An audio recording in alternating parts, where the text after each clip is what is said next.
Bonjour tout le monde, aujourd'hui un petit cours sur le théorème de Pythagore numéro 2 qui est souvent appelé réciproque de Pythagore, mais je vous invite à ne pas utiliser cette appellation parce qu'il y a une petite erreur avec une histoire de contraposé, tout ça, mais j'ai pas envie de rentrer dans les détails. En tout cas, je vais vous apprendre à faire la bonne rédaction pour avoir tous les points au brevet. Donc, à quoi sert ce théorème de Pythagore?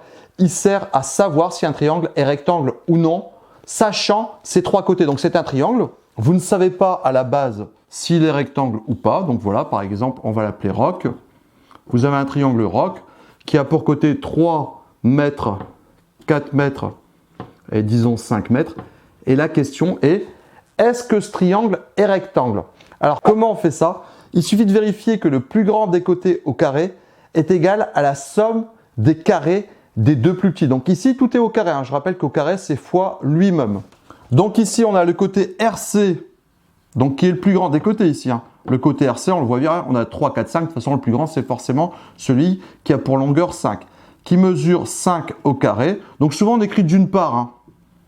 D'une part, si vous ne voulez pas fâcher vos profs, écrivez d'une part, RC carré est égal à 5 au carré. Ne faites pas vos feignants et recopiez RC carré est égal. 5 au carré, vous le savez, sinon vous utilisez votre calculatrice. C'est 5 fois 5, et 5 fois 5, ça fait 25. Faites attention ici, dans ce théorème de Pythagore numéro 2, on n'écrit pas d'unité, jamais. D'accord? Donc on a le plus grand des côtés au carré qui vaut 25. Et maintenant, on va vérifier combien vaut les deux plus petits côtés au carré. Donc ici, il s'appelle RO et OC. Donc R au carré, la somme des carrés des deux plus petits, c'est R au carré plus OC carré. Ça, c'est d'autre part, j'ai oublié de l'écrire. D'autre part. Moi, je vous invite, si vous voulez avoir tous les points, à le séparer et à écrire d'une part, d'autre part. D'une part, le plus grand des côtés au carré, c'est RC carré, il vaut 5 au carré, il vaut 25. D'autre part, les deux plus petits côtés, la somme des carrés des deux plus petits côtés vaut R au carré plus OC carré, ce qui vaut donc 3 au carré plus 4 au carré.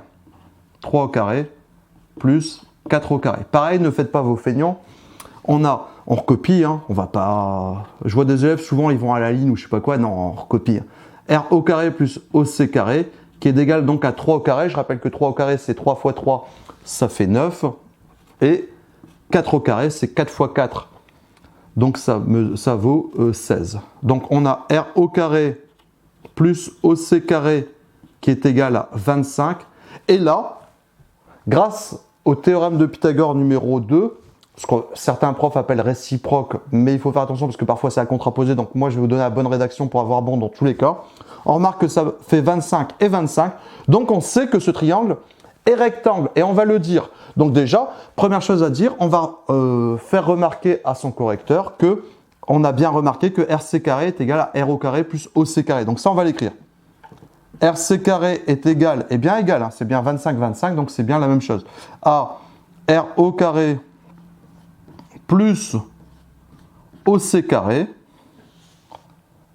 L'égalité, on va appeler ça comme ça, l'égalité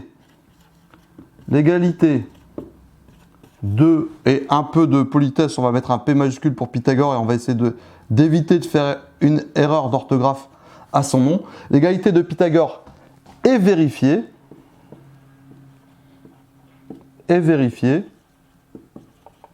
Donc, le triangle roc, on l'a appelé, roc, est rectangle. Et faites attention, petit piège, double piège ici, est rectangle où, bien entendu, en haut.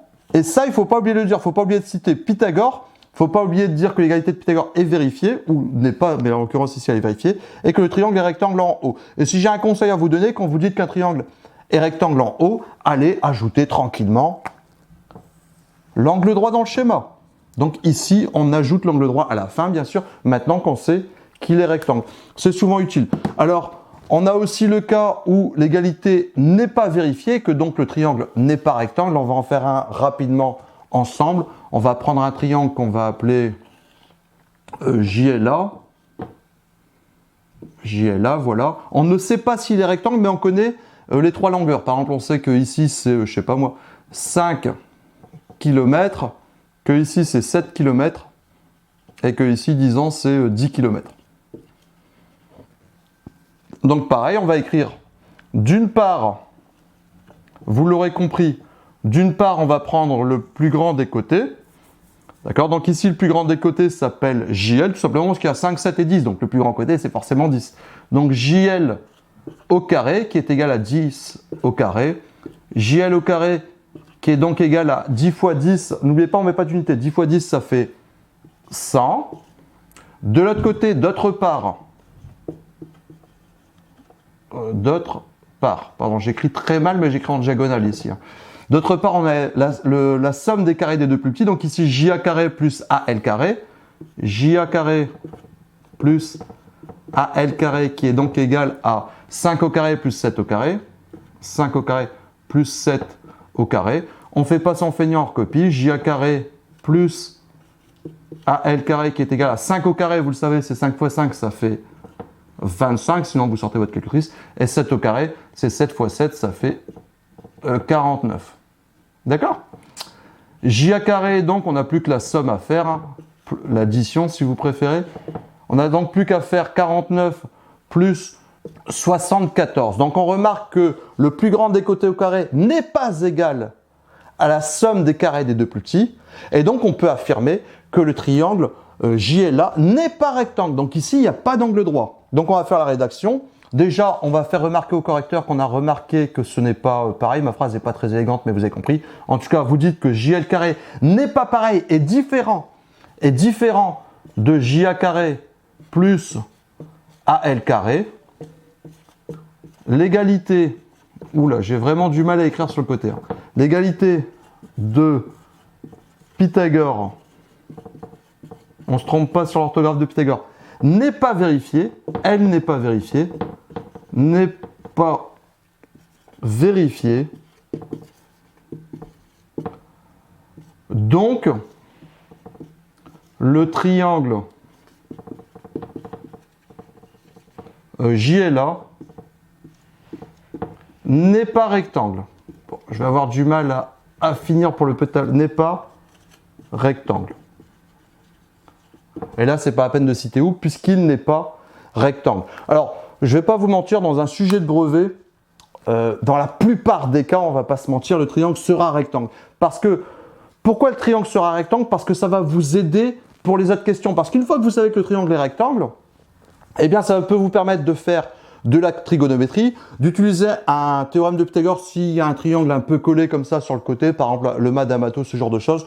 Donc voilà, si j'étais vous, je suis dans un sujet de brevet ou de brevet blanc, je vérifie si le triangle il est rectangle ou pas. Si je trouve des nombres différents, à votre place, je referai les calculs à la calculatrice, ce genre de choses, parce qu'il y a quand même plus de chances que les deux longueurs soient pareilles pour que le triangle soit rectangle et que vous puissiez avancer dans les questions. Surtout s'il y a d'autres questions après et que c'est écrit en déduire, il faut que le triangle soit rectangle certainement pour utiliser la trigonométrie ou un théorème de Pythagore. Voilà. Mais la la bonne rédaction pour moi c'est celle-là, puisqu'elle vous évite de parler de réciproque, ce qui est parfois faux, puisque parfois c'est à contraposer, mais là je ne veux pas vraiment entrer dans les détails.